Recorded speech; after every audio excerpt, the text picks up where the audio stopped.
Bonjour, je suis Timothée Berton, fondateur de l'application de prière YouPray et coproducteur du podcast « Il était une fois la Bible ». Je vous invite à nous retrouver dès aujourd'hui pour vivre notre retraite de l'Avent 2025. Chaque jour, avec frère Olivier, ancien père abbé de Cîteaux, le philosophe Fabrice Adjadj, père Simon de Viollet, fondateur de la chaîne Catholande, sœur Marie-Anne Leroux ou encore la communauté de Thésée, nous vous proposons un accompagnement pour contempler le grand mystère de l'incarnation. Et pour les enfants, un calendrier de l'Avent à l'école de Saint-François d'Assise avec une histoire par jour. Téléchargez dès maintenant l'application YouPray et découvrez des milliers de contenus audio inspirants pour nourrir votre vie spirituelle.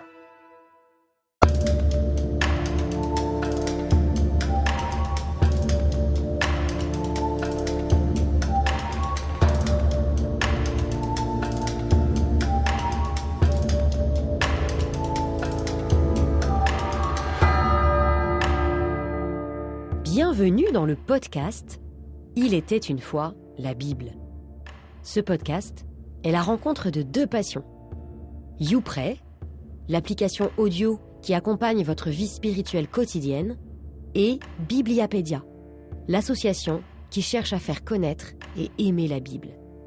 Ensemble, nous avons conçu ce podcast inédit qui vous raconte, épisode après épisode, le livre le plus vendu au monde, avant même Harry Potter. Livre de Ruth, le rachat. Bienvenue dans le 3e et dernier épisode de notre podcast consacré au livre de Ruth. Un livre où nous avons fait la connaissance d'une famille juive exilée à Moab et intégrée au peuple moabite, puisque les deux fils ont épousé deux femmes moabites. Mais voici que le père et les deux fils meurent, laissant la mère Noémie avec ses deux belles-filles.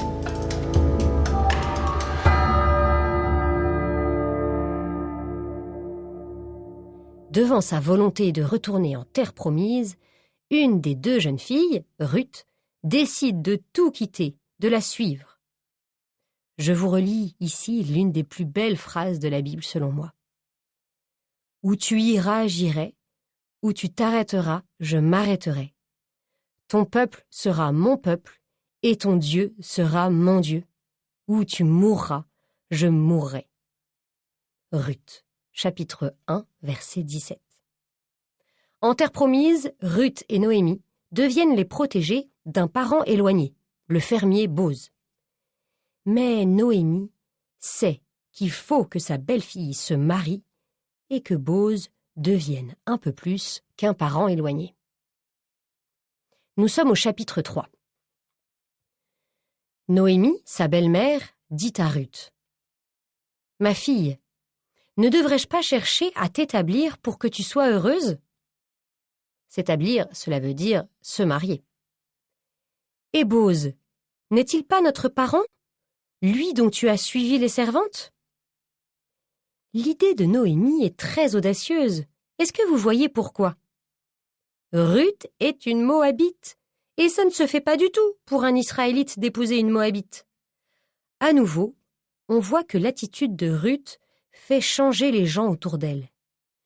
Puisqu'elle a été au-delà de ce qui est normal en suivant sa belle-mère, les autres aussi se mettent à aller au-delà des règles de la loi. Mais c'est tellement inhabituel qu'il va falloir être prudent. Aussi Noémie imagine un plan. Cette nuit, il vanne lui-même l'orge sur l'air. Alors vanner, c'est battre le grain pour enlever les petites peaux qui entourent les graines. On vannait à la fin de la récolte. D'ailleurs, c'est sûrement pour ça que Boz est là, parce qu'à la fin de la moisson, on faisait une fête. Tout le monde faisait le déplacement et donc on restait dormir sur place. Va te baigner, te parfumer et mettre ton manteau. Tu descendras sur l'air. Ne te fais pas reconnaître de l'homme avant qu'il ait fini de manger et de boire. Quand il sera couché, va, découvre-lui les pieds, et là, tu te coucheras. Lui t'indiquera ce que tu devras faire.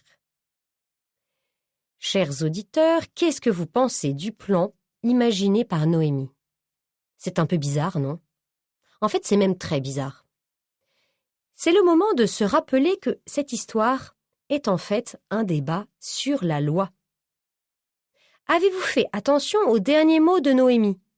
Elle dit à Ruth, « Lui t'indiquera ce que tu devras faire. » On comprend que Noémie fait confiance à Bose pour se comporter de manière juste, dans une situation que la loi semble interdire, épouser une Moabite, mais qui en fait est conforme à la loi.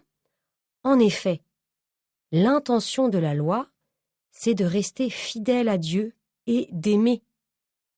Il se trouve que Ruth, même si elle est moabite, vit selon la loi.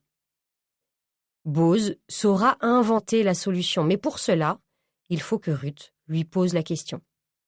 Et elle le fera non par des mots, mais par un acte symbolique. Et Ruth lui répondit, « Tout ce que tu me dis, je le ferai. » Elle descendit sur l'aire et fit tout ce que sa belle-mère lui avait ordonné. Bose mangea et but. Puis, le cœur content, il alla se coucher contre la meule. Alors, Ruth s'approcha discrètement, découvrit les pieds de Bose et se coucha. Or, au milieu de la nuit, l'homme frissonna. Il se tourna pour voir, et voici qu'une femme était couchée à ses pieds. Il demanda, « Qui es-tu » Elle répondit, « C'est moi, Ruth, ta servante. Étends sur ta servante le pan de ton manteau, car c'est toi qui as droit de rachat. » Tiens, voici de nouveau la règle du rachat dont nous avons entendu parler dans le précédent épisode. On avait vu qu'elle concerne plutôt les terrains que les personnes. Encore une fois, l'auteur s'amuse à jouer avec la loi pour nous obliger à réfléchir à l'intention qu'il y a derrière la règle. C'est aussi une marque d'humilité de la part de Ruth. Elle ne prétend pas être plus qu'une terre, mais c'est aussi très beau, car elle laisse entendre que la fécondité de la tribu de Juda passera par cette bonne terre qu'est Ruth. Ici, Ruth demande donc à Bose d'étendre sur elle le pan de son manteau. C'est une expression en hébreu qui veut dire « épouser ». Et Bose, alors qu'il représente l'Israélite traditionnel, celui qui applique la loi comme elle est écrite et pas autrement, va, encore une fois, être poussé à dépasser la loi grâce à Ruth. Alors il dit, « Sois bénie du Seigneur, ma fille. » Ce geste d'attachement est encore plus beau que le premier. Tu n'as pas recherché les jeunes gens, pauvres ou riches. Bose aurait pu être choqué par ce que fait Ruth. Il aurait pu être horrifié par l'idée d'épouser une Moabite. Mais il regarde la situation avec les yeux du cœur et voit qu'au contraire, Ruth va au-delà de ce qui serait attendu par la loi ou simplement les règles humaines. Et maintenant, ma fille, n'aie pas peur. Tout ce que tu diras, je le ferai pour toi. Car tout le monde ici sait que tu es une femme parfaite. L'auteur ne résiste pas au plaisir de choquer. Appeler une Moabite femme parfaite, ou plus exactement en hébreu, une femme de valeur, c'est quand même osé. Surtout qu'il avait utilisé la même expression au début de l'histoire pour parler de Bose, un riche propriétaire ou plutôt un homme de valeur. Malgré tout, Bose n'est pas un cow-boy. Il veut respecter la loi. Ici, l'auteur veut nous faire comprendre que la loi n'est pas à jeter à la poubelle. Il nous a un peu secoués en critiquant la loi, ou plutôt une interprétation trop rigide de la loi, mais maintenant, toujours à travers le personnage de Bose, il souligne que la loi doit être respectée. C'est vrai que j'ai droit de rachat, mais il existe un plus proche parent que moi qui a droit de rachat. Passe donc la nuit ici, et demain matin, s'il veut te racheter, eh bien qu'il te rachète. Mais s'il ne le veut pas, c'est moi qui te rachèterai. aussi vrai que le Seigneur est vivant. Reste couchée jusqu'au matin. » Elle resta donc couchée à ses pieds jusqu'au matin. Mais elle se leva avant qu'on puisse reconnaître qui que ce soit. Car Bose se disait « Il ne faut pas qu'on apprenne que cette femme est venue sur l'air. » En effet, Bose ne veut pas que cette situation choque ses voisins. Comme cette situation est une image pour parler de l'interprétation de la loi, cela montre qu'il ne faut pas choquer en abandonnant le respect de la loi. Il lui dit alors « Présente le châle que tu portes et tiens-le bien. » Elle le tint donc. Il mesura 6 mesures d'orge et l'aida à s'en charger. Puis il rentra en ville. Le nombre 6 veut dire qu'on est presque arrivé à 7, le chiffre parfait. Donc l'histoire ici n'est pas arrivée à son accomplissement parfait. Cependant, on s'en approche. Ruth revint chez sa belle-mère qui lui demanda « Que t'est-il arrivé, ma fille ?»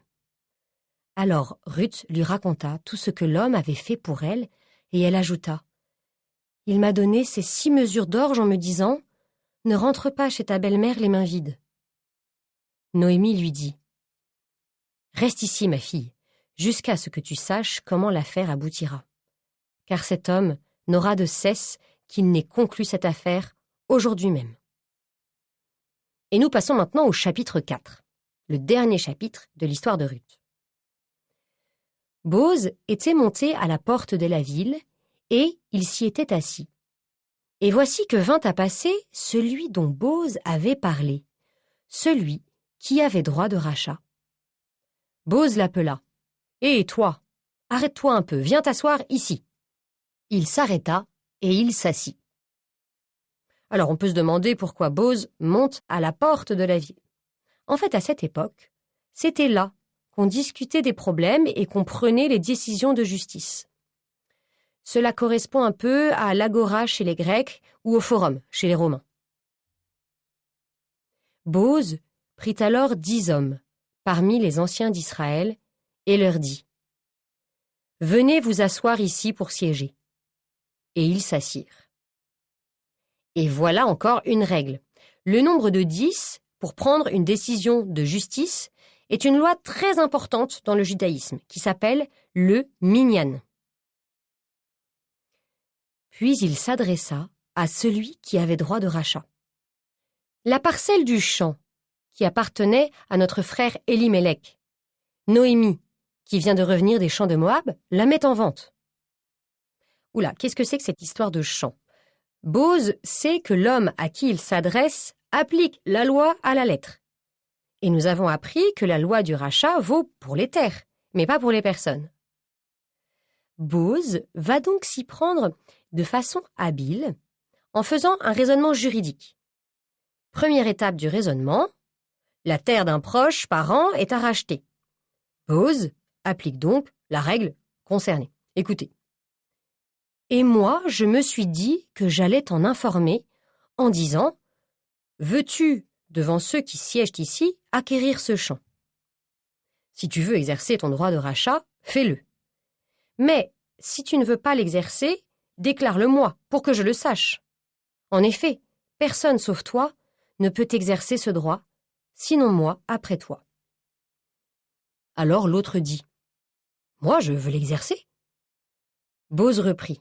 « Le jour où, de la main de Noémie, tu prends possession du champ, tu prends également possession de Ruth, la Moabite, la femme de celui qui est mort, afin que le nom du mort reste attaché à son héritage. » Voilà que tout à coup, Bose mentionne une autre loi que nous connaissons déjà. La loi du lévira.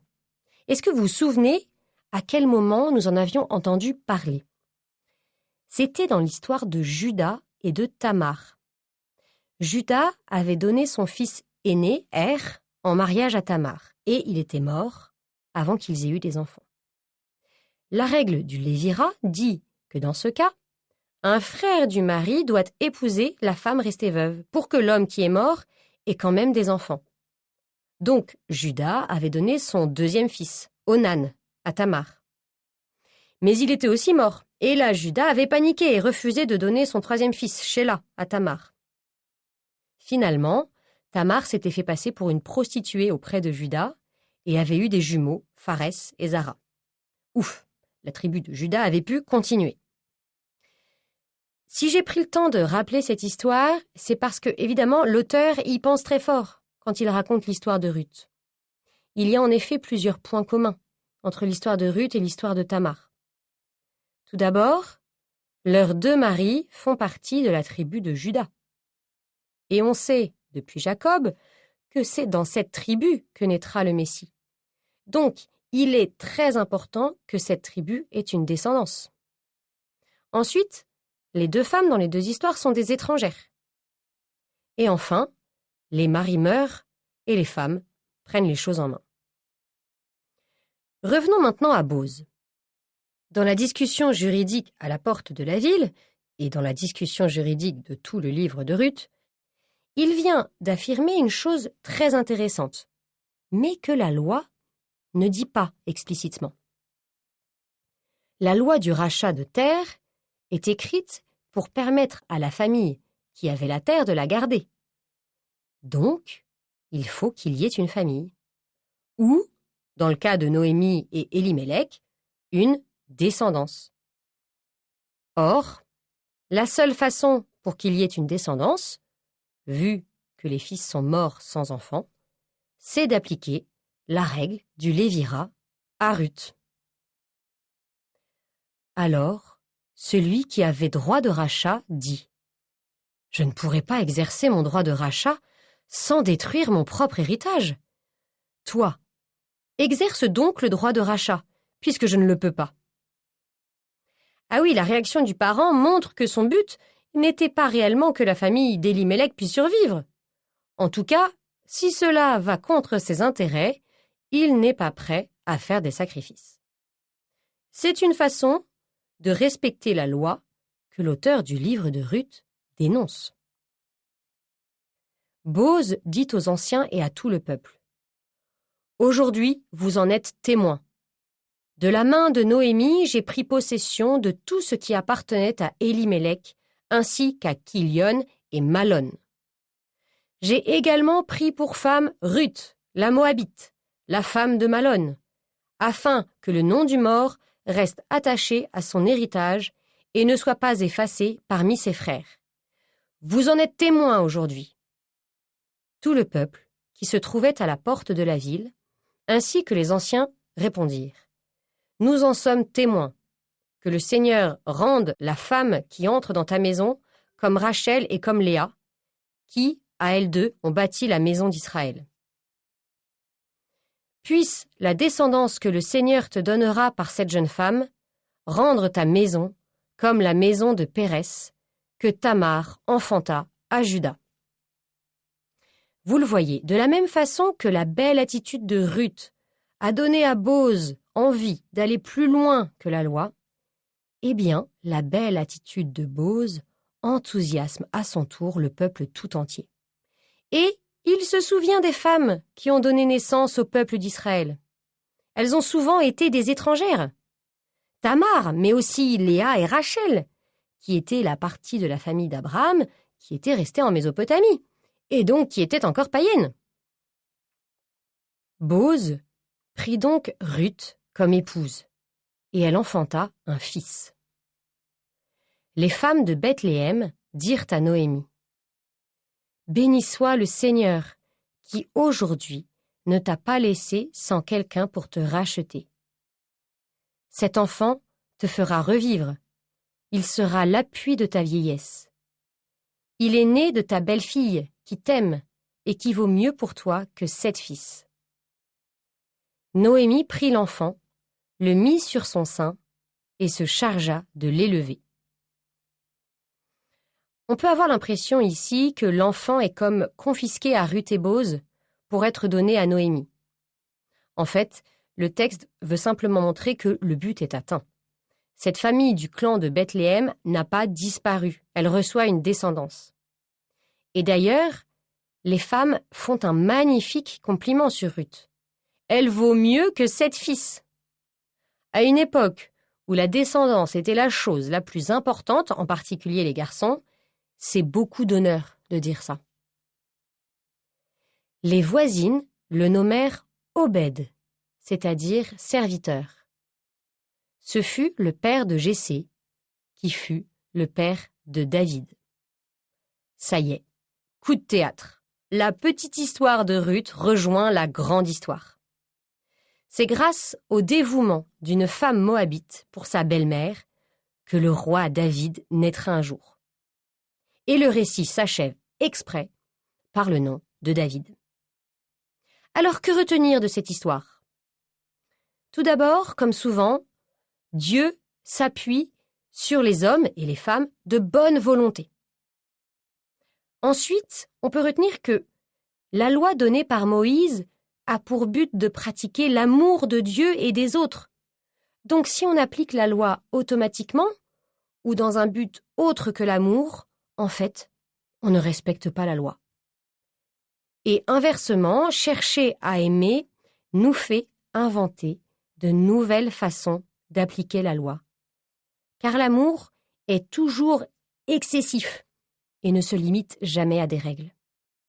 C'est exactement ce que dira Jésus, l'arrière, etc., petit-fils de Ruth. Il dira « Je ne suis pas venu abolir la loi, mais l'accomplir. » Et enfin, ce qu'on peut retenir de cette histoire, c'est se souvenir de la joie énorme de Ruth en découvrant le Dieu d'Israël. Cette joie lui donne une énergie et la rend capable de poser des actes d'amour incroyables. Bon, et bien sûr, on aura aussi appris plein de choses sur les lois juives. La loi du glanage, la loi du rachat, la loi du lévira, le minyan. Et pour finir, on sait maintenant que la loi est fêtée à Shavuot et qu'on y lit le livre de Ruth. Voilà, vous savez tout. Ainsi s'achève notre première traversée des livres historiques, avec les livres de Josué, des Juges et de Ruth. L'occasion pour nous de faire une petite pause et de vous retrouver dans 3 semaines pour reprendre avec les livres de Samuel. À très bientôt.